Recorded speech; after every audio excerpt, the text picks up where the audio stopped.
If you don't know us, we are the Ulrichs, and we survived a kind of dramatic event.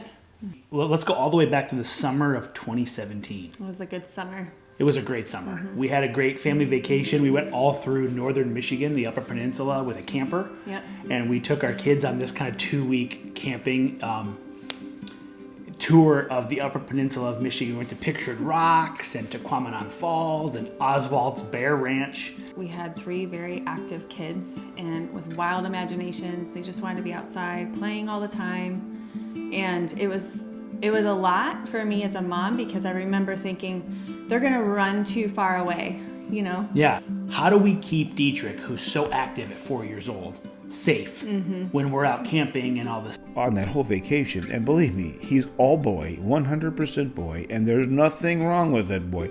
We were worried about him jumping off the waterfalls. It was a really great screen-free adventure for our family. Which I love that. Yeah. I love screen-free time. It's really fun. We were at that stage a really great, happy family. We're at a good spot in our careers, and our kids are doing really well. Everybody's healthy and thriving, and we had just bought our dream home.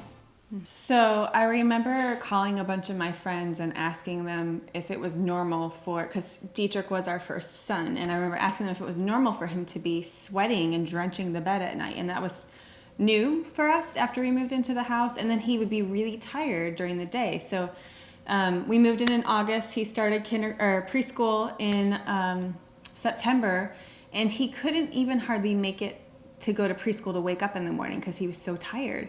And I just assumed he was sweating, so I didn't know if it was hormonal or what was happening. And they all were kind of like, well, kind of normal, kind of not. And I'm talking like drenched sweat. And so I thought it was weird. I kind of just waited a week or so, and then I called Dr. John. So night sweats is a pretty unusual thing, and I look at his age and I was like, he's only 4 years old. And so my brain's immediately going, this is not your standard ear infection, sore throat, that kind of stuff. And so I go in with the medical student and, just start taking a history. And I immediately knew, even before I walked in the door, that there was something out of the ordinary. And I just said, this is what's happening. And he had another symptom too that was kind of odd. And we were looking into what it could possibly be. And I just noticed he was getting more tired and more weak. And the sweating became something that happened throughout the day, every single day. He was not sleeping well at night, and neither was I. And so I'm getting more and more worried watching him. And he wasn't playing. Part of the reason we moved into a bigger house is because he would run non-stop around the house. Always moving. We're always tripping over him. He's just so active. He's always jumping off of stuff. Very active, wouldn't stop when you moved in here. He was just the most active kid. And mysteriously, we move into this house. And a few weeks later, he can't even get up the energy to go to preschool for 3 hours. He's slowing down. He starts drenching his clothes, first his pajamas, then his clothes in sweat. I mean, 4-5 times a day. It looks like he jumped in a pool. He's so wet with sweat. And he would just say, he would feel it coming, say the sweat's coming, he would take off his clothes, and then he would go jump in the shower and curl up in the fetal position. It was so bizarre. He was just becoming more and more Lethargic. Yeah. So he had a sore here from always laying like this. So his face was all chapped, and he'd shake, constantly shaking his feet and stuff. And Then he'd jump up and get want to take a shower because that's the only thing that God. soothed him. He would take, How many a day? 7 or 8 showers a day. Day and night. Day and night, all night long, just to soothe whatever. First order of business, I got to rule out the bad things. So I sent you for lab work. So Dietrich got a set of labs that day. And then nothing came back. And then he started having other symptoms. And so Dr. John went to the next level, and he did this whole other slew of like the next things that you would eliminate. After I ruled out leukemia and lymphoma, and I had that moment, and I got to call Jamie with that good news, I was like, okay, but we still have to figure out what's going on. His sympathetic nervous system is reacting too quickly. Something is setting it off. So I'm like, okay, what else can cause your sympathetic nervous system to go off? I haven't ruled out all kinds of cancers. There are 2 other types of cancers that can cause some of these symptoms. One of them is called neuroblastoma, and the other one's called a pheochromocytoma. It goes from Dietrich's very tired to the point where Dietrich is almost inactive. And near the end, when we're really getting concerned, he starts losing weight. For a pediatrician, your cheat sheet is their weight. If they are gaining weight, you have ruled out a lot of bad things. But as soon as they start to lose weight, you need to really change your approach. And that was it. And so his weight loss was a big red flag for me, saying, again, I have these 2 symptoms, now I've got a third, and he's having some clinical changes that had me worried, and I put him in the hospital. I just knew something was off. And I was like, look, I need my community of doctors to weigh in on Dietrich, and I want to do it quickly. He spent 2 days in the hospital and we were discharged with no answers. Right. By the time we're in October, we're taking him to doctor's appointments. He wasn't going to preschool anymore. He couldn't go. So he's home with us every day. We're carrying him around. He's a 4-year-old active boy who used to run and jump and play and sing and dance all the time. And now we're literally carrying him. We would carry him with us through our day-to-day activities to think he lived in a stroller. He had gone from the time I saw him jumping off rocks to the time I saw him again. You were putting him in a stroller to take him into church. He wanted to be held all the time, usually by his mom or Nana. Like I remember I would take him with me to church. He would last for about 15 or 20 minutes, and then he'd curl up in a ball in the stroller and just scream. And I could not figure out why, but we just kept living life because we're doing all these tests in the background, trying to figure out what's wrong, watching him get worse and worse and worse, and not knowing what we're going to be able to do about it because nobody could find out what was wrong with him. The bottom of his feet had blisters all over them, and there was just one thing after another, and no one knew anything. This is the point where we're calling everybody we know that prays. And we're saying, we don't know. We're not getting any answers.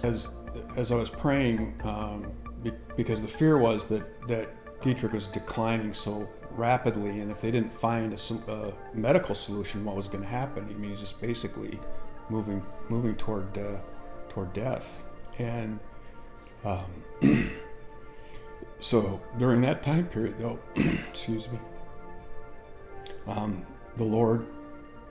felt the Lord promise me that he was not going to die, and I held on to that there was the hope that even though it looked like very bleak and from the outside you didn't know what was going to happen, I just felt the Lord speaking to me that he was not going to die.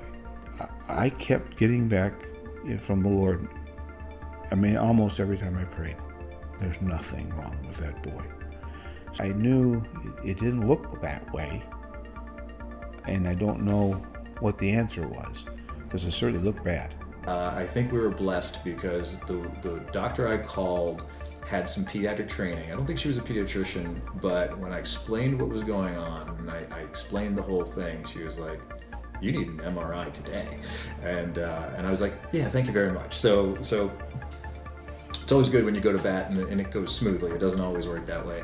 So we got that, and again, blessedly, that comes back normal. We had the MRI. We're like, we're gonna have the answer. Like this is an MRI of his whole entire body. Because I am getting mad at God at this point. I'm just mad that we don't have an answer and we can't do anything about it. And so I remember pushing him around the stroller because just about the time, about 1 o'clock every day, he would just start crying for Bella. It was so weird. And he would just scream her name.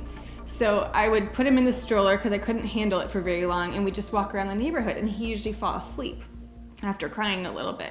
So we're walking around the neighborhood. I get the call from Dr. John, and he says the MRI is totally normal. And I just about fell on the ground. I was so mad and happy at the same time, kind of. And I got off the phone with Dr. John. I'm just like, now what? He's like, we're going to go back to the drawing board. And I said to God, like, what is going on? You know, like, what is happening? Like, how come we can't find out what's wrong? And I, you know, when God speaks to me, it's kind of like a thought in my head, or not like an audible voice or anything, but I remember as clear as anything the thought coming to my head, like, my question was, why do we have this MRI and nothing is wrong with him? And God said to me in my thoughts, I want you to see that his whole body is being protected. And I'm like, okay, but look at him. Like, he's not okay. You know, there's something wrong. But at that point, I had seen every single one of his organs. I had seen his spine, his brain, like everything was okay. I remember hanging on to like that little tiny piece of faith throughout this whole journey when we found out what was wrong. But he was really in trouble. And I could tell that. We weren't here at the time. I could tell that by talking to everybody and all what was going on. It wasn't just him, though. It was Bella was having trouble, too. After we moved into the house, too, we noticed Arabella, who is larger-than-life personality. She's always been, she loves to perform, she loves to lead, she loves to plan things. She's always gathering people in the neighborhood. She's becoming shy and paranoid and fearful. I remember one time we were all outside, like hanging out with neighbors, and I went to find her because she wasn't outside. And I'm like, Bella, are you gonna come outside? She was downstairs in the basement, crying on the floor by herself in the dark. And I'm like, honey, what are you doing? She's like, I just want to stay here by myself. And that I had never seen her do something like that before. And then Bella too, like in children's church, she'd lay on the floor in a fetal position, just in pain. And that's not Bella at all. It was just terrifying. She started complaining about just mystery pain. Mm-hmm. And it was the kind of thing where it doesn't make any sense. It's like, what do you mean your whole body hurts or your legs hurt? Like I'd meet them at the bus and I'm like, let's go for a bike ride. And she would just bend over, you know how she did, and just in terrible pain. And I'm like, come on, Bella, just push through that. You'll be all right. Must be growing pains. And she's like, Grandma, you don't understand. I can't. In the middle of the night, I'd wake up with her leaning over the bed, screaming in my face in pain. And this is after anything I could give her over the counter, like Benadryl, Tylenol, Motrin, like anything I could give her. And she's unconsolable. We're like, but honey, I can see nothing's hurt on your body. And so we begin trying to go to take her to doctors to try and figure out. They're now doing independent workups of these two kids. With very, very different symptoms. The symptoms are different. So she came home one day, we took her to see our family counselor. And I remember her coming home saying, I don't want to take any medication anymore. I think my feelings pain is making my other pain worse. And it broke my heart, but then later on when we found out there was really something wrong, it was a relief, but I think she was also angry. Right. Because she felt crazy, you know? Well, and she felt crazy, and when we get to the bottom of the mystery, what's happening to her is making her crazy. Right. And then later on, Paige, who actually was quite introverted at our old house and kind of hung out in Bella's shadow and just was, the little sister, was so frustrated with how sick her brother and sister were. They were always mean to her. They would yell at her and they were so mean to Paige. They were so negative. And Paige is just like, I'm gonna go make some friends. So she became friends with all the neighborhood kids and was forced to become an extrovert because she didn't have her big sister to do it for her. But she too was complaining of headaches and neck pain. Our pediatrician is so concerned at this time, and we love our pediatrician so much. He's so tuned in. He's on like family vacation, and he's texting and calling us from vacation in the middle of the night saying, oh wait, could it be this? Could it be that? His wife is yelling at him on vacation, like, just go home. Right. And he was so determined to help this boy. And I remember looking at you saying, I am going to figure this out, or I'm going to find somebody who will. And I made that promise, and that's what you do. You just go through it. And at some point during all this testing, this conversation starts about toxicology. And where it starts, I remembered being a little defensive, because where it starts is someone poisoning him? Mm-hmm. So we're trying to look at, okay, places he goes. He sees people at church. He sees people at preschool. He sees Grandma and Grandpa's house. So how weird is consistent babysitters. He goes to work out with us. Because it would have to be something consistent. Right. This couldn't be something that was a one time he got into somebody's pills. It has to be something that somebody's deliberately doing over months. And so we're looking at now, with a little bit of suspicion for a minute, like people that love and care for us. Could somebody be evil and doing something wrong? And I remember kind of thinking, oh my God, they're thinking that about us. Mm-hmm. Like the pediatrician's thinking about that about us. Mm-hmm. And he has to be thinking that. And so we begin doing a tox screen. And at some point, our pediatrician, Dr. John, orders a heavy metals screen. Toxicity of heavy metals is something that was just kind of drilled into me when I was a resident. And I'm thinking of Dietrich's case, and it's like, maybe. I haven't ruled it out. It's a long shot. So I said, I'm just going to send a panel of all heavy metals. And so I drew the blood, and the first thing that comes back, which is elevated, is this mercury level. So that's where we started to sniff what might be going wrong. But I didn't believe it at first. I totally was in denial. And so he calls me and we're talking about it, and he's like, this has got to be a fluke. He's like, but anytime a toxicology result comes back positive, I have to call the Poison Control Center. And I have absolutely no idea where the mercury's coming from, because it gets confirmed. So his urine mercury was off the charts. So we know that he's getting exposed to some type of heavy metal. And again, we have no idea where. In the meantime, I've called the Loudoun County Health Department, and they made an appointment with us. Now, I made this phone call around the 18th or 19th, and the earliest they could come check our house was the 30th. I invite them in to sit around the counter, get them some water, and we're chatting about what's happened to us in the last few weeks. And Dietrich's slumped over on the couch in the fetal position, crying, and then he has a sweat, and I have to excuse myself, get him in the shower, get him out, bring him back out, lay him on the couch, and then we continue talking. And it's just like, this is our life. I walk into this scene where we have like 4 or 5 health department officials sitting with my wife around our kitchen island. Telling us this is probably not it, this is just procedure. They're like, man, we were hoping we could get answers, but now that we see this house, Right.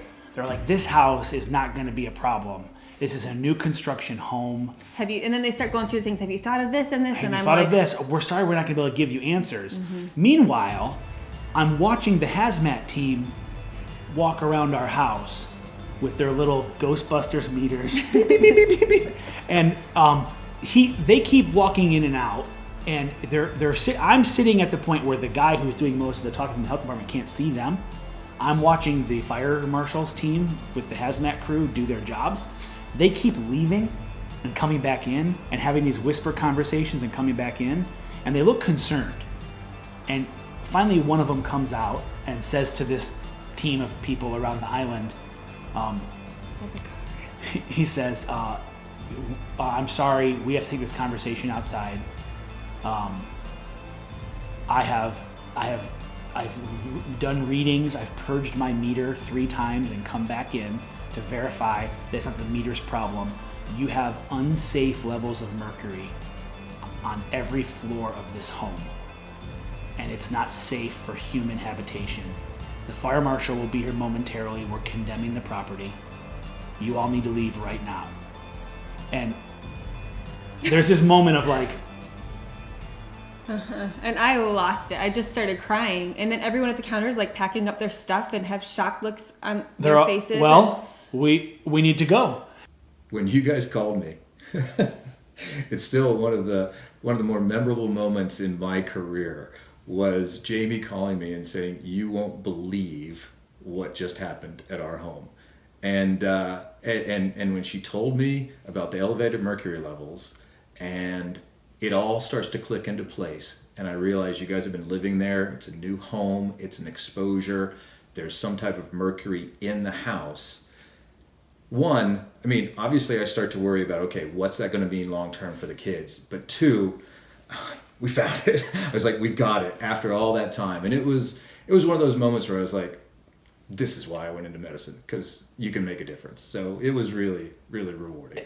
This explains all the symptoms. It explains all the symptoms of Bella. It explains all the symptoms of Dietrich. This is the issue. Mm-hmm. And all of a sudden, everything clicks into place and we know what's wrong.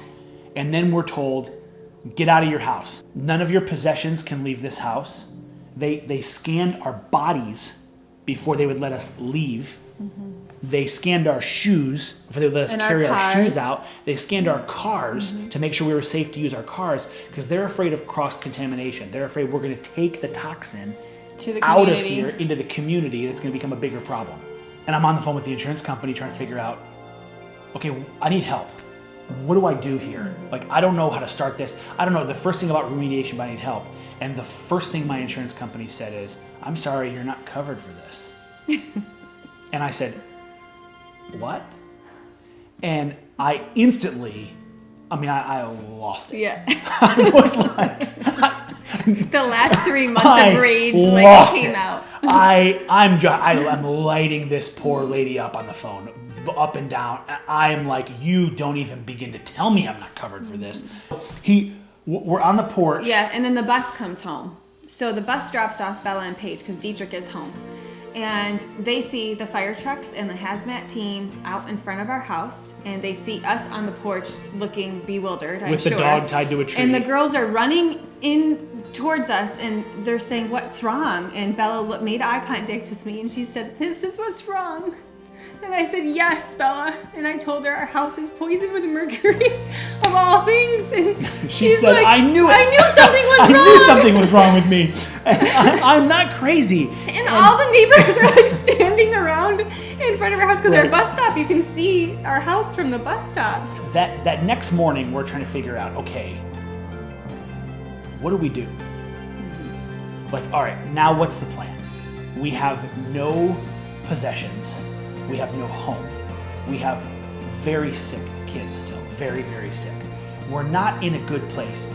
At this point, friends were offering us to come Their stay with them. basements and like their guest rooms, and it was so kind. So many people offered It was to so let us beautiful. stay with them and move into their houses. We were bad guests. We were not going to be good. Our kids are screaming all night long. It felt And like a pediatric psychiatric ward or something. It was it just was not good. great. I'm like, we can't do this. We don't have the money to be in a hotel. We're trying to figure out what to do. And Jamie and I talked, and we said, okay, this is going to be a long crisis. We don't know where this ends, but it's going to be a long time. Let me focus on getting us a home. You get us healthy.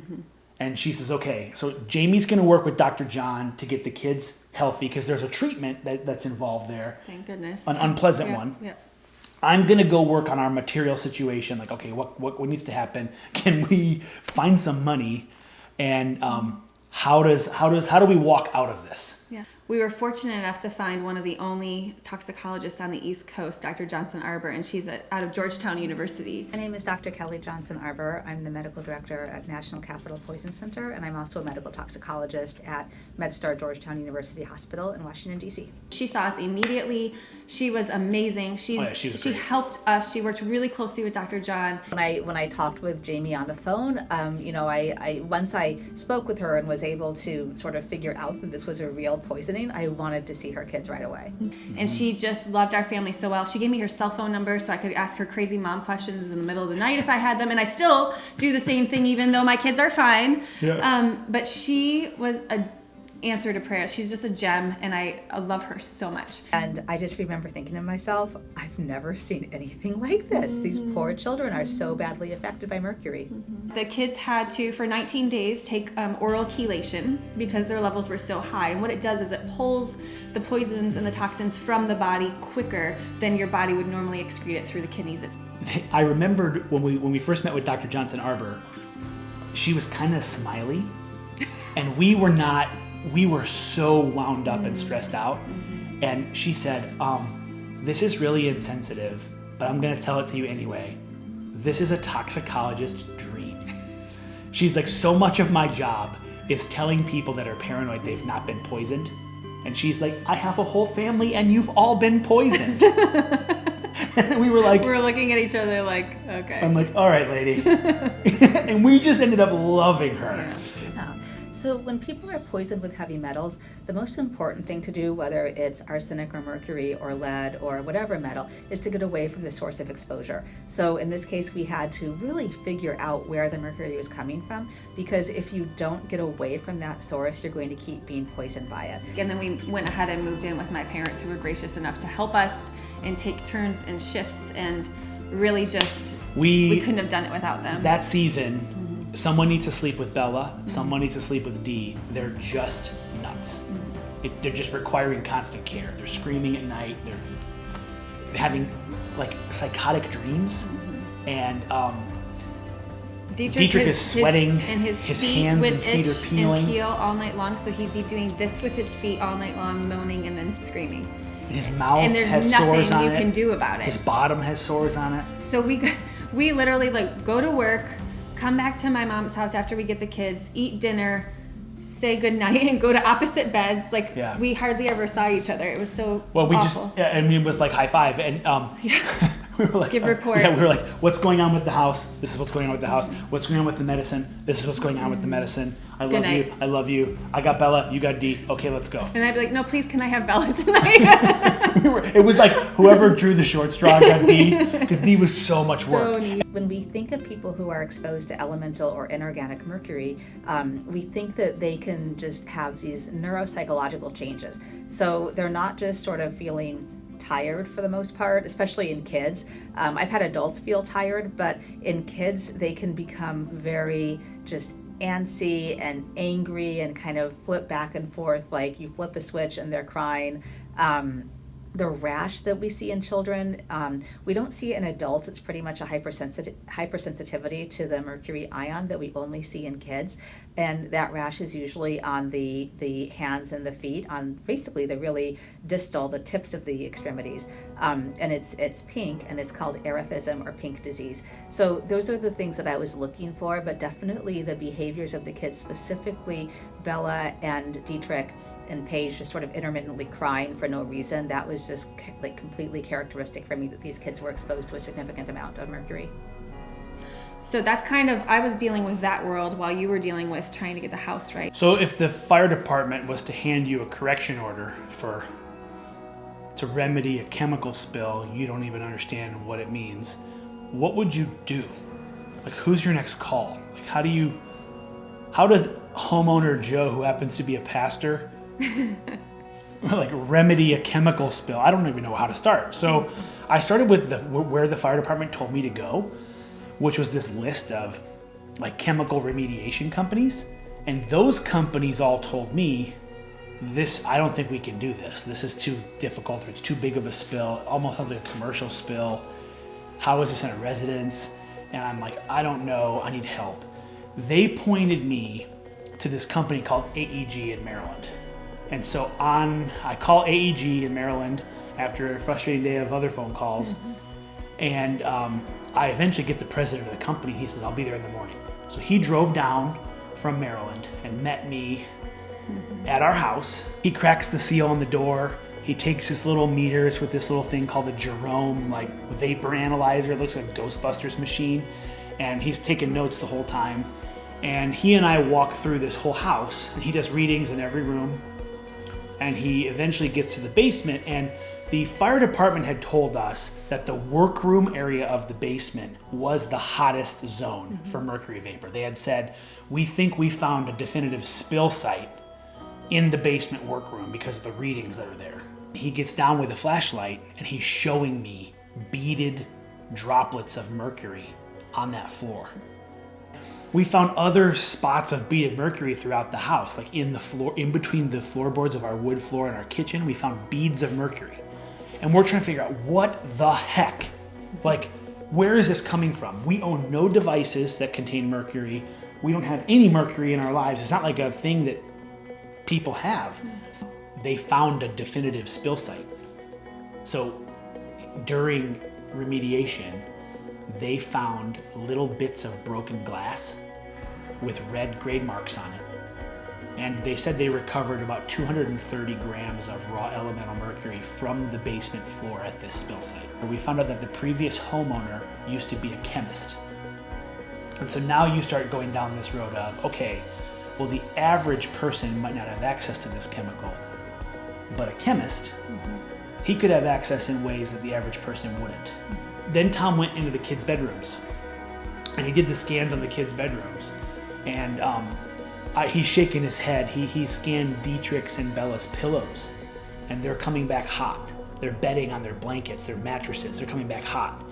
He said, whoever was sleeping in that first bedroom and that third bedroom, those two kids are sick.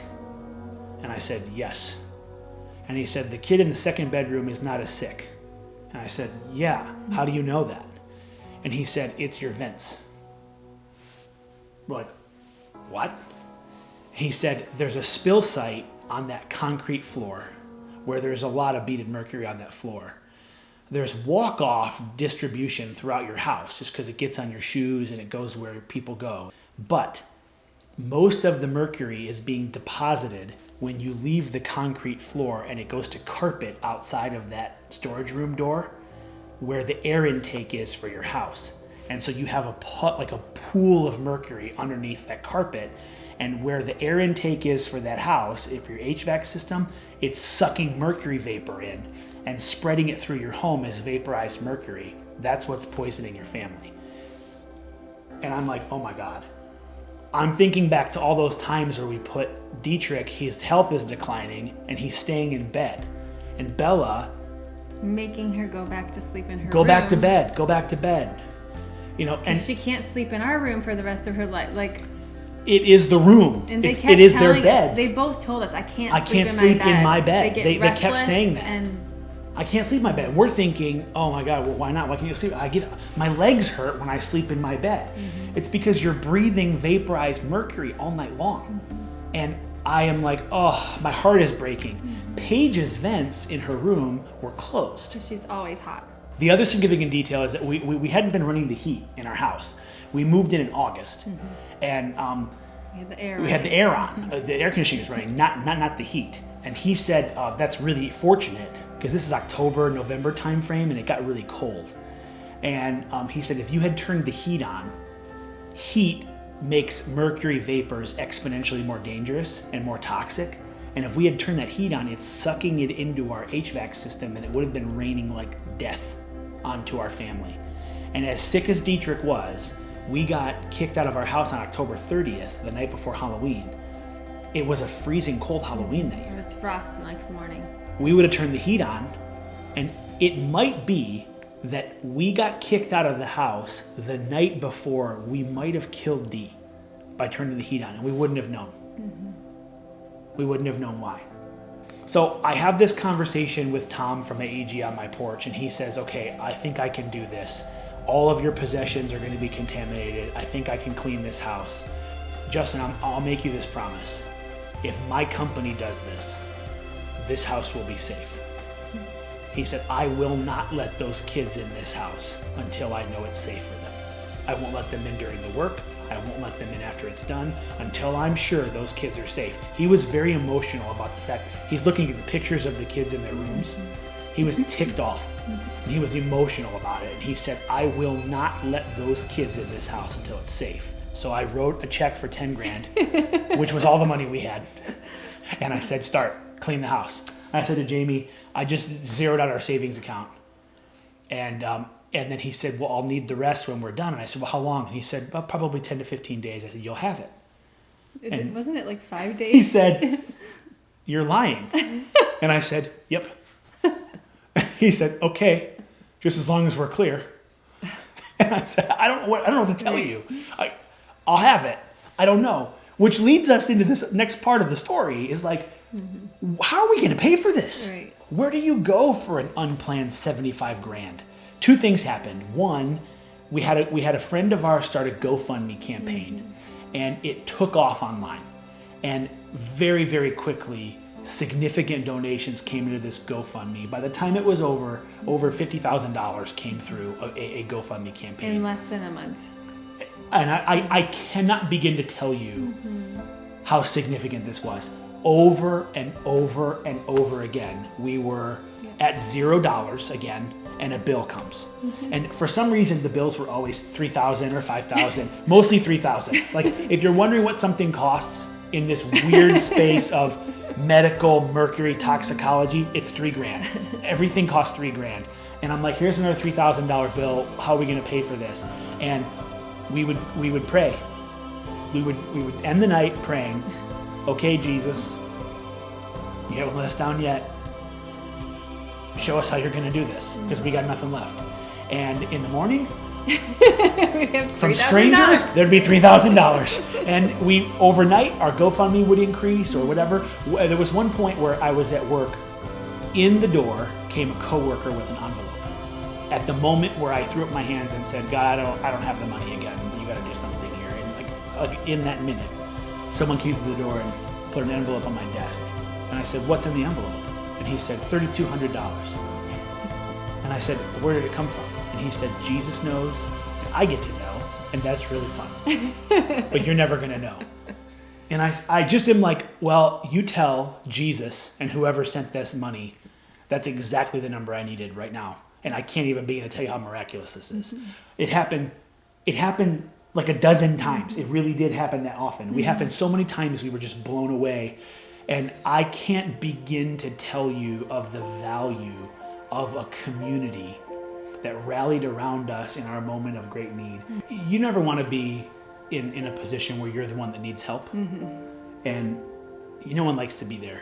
But we've gotten really good at it. We've gotten really good at it. And dear God, was it so needed. Yeah. And people helped us, and we got to a point where we just received the help with humility and grace and said thank you. And it was the most beautiful thing. I had a friend come over one day, bring me this little plaque that said faith is stronger than fear. And for whatever reason, that was like the perfect moment, the perfect timing. God knew I needed to hear that and gave me the strength to move back into a house that I felt like had betrayed us. And honestly, like, I'm pretty extroverted. And since we've moved back, I love being at home. I love being here. It was an amazing story of God rescuing us. I can't believe how dependent we were on the expertise of other people through this whole thing. And it was so God sent that we had these right people there. And that's what it is. I mean, I think it's a story of community when you think about it. I needed my community of physicians to tell me what it wasn't. I feel like, the community that taught me got us to the diagnosis, and then I needed a whole different community that I had never used before to help treat me guys. But I remember very clearly Dietrich running back and forth in the exam rooms, and I just remember, like, the medical assistant. I think she was the one who saw the family the first time, and she was just in amazement. She was like, "Wow, I can't believe that that's the same kid that was in a stroller and couldn't walk 6 months ago." We decided we're going to move back in the house, and December 1st was the thing. And so we had my mom and dad in town and her mom and dad here, and we had our kids. And we took them all into the home, and a lot of the renovations had been done, and everything is ready to we're going to move back in. And we wanted to reclaim the space. We would spend the time just going room to room and blessing that room and cursing anything that was in it that wasn't supposed to be there, and blessing it with the power of the Holy Spirit. And it was a great, awesome night. And we had a really good old-fashioned prayer meeting in this house, and we walked through every room, and we prayed over every room, and we walked through with the kids, and we wanted to have the kids a part of this. And at this point, Dietrich's not even really recovered yet. Dietrich's not really moving. We're still carrying Dee around, but Bella and Paige got to do that. It's been 2 years since all this. Our kids are healthy. We're looking at no long-term effects. Our house is beautiful. It's a home. And we get to use it to serve other people and gather friends and have a lot of fun. Which is why we wanted to move into it in the first place. Yep. And we're determined to do it. I'm so proud of our kids and the courage they showed. I'm so proud of my wife and you had such a tenacity during that season of, it sucked. It was terrible. And you were like, you know what though? I'm going to cling to my family and I'm going to cling to my faith, and we're going to get through this. And it was really good to have a community of people around us during that time. And I'm thankful for the way that you just kept chasing stuff down too. It was really frustrating. I feel like we had a lot of dead ends along the way, and somehow to overcome that and still not kill each other, that's a big win. Yes. We were praying about big things, about what's next for our family, and we were going to start a church. And on the very spot where this mercury was spilled was where I was kneeling down in the carpet, praying about what's next and dreaming about what is now Terraform a Church. And that's not lost on me. It's not lost on me that on the spot where I really feel like the enemy meant to unleash death and destruction, we have unleashed a movement of life and hope and love that people are finding and discovering the beauty of the kingdom of God. And it's really become part of our family's story of redemption.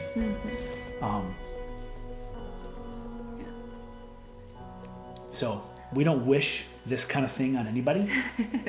No.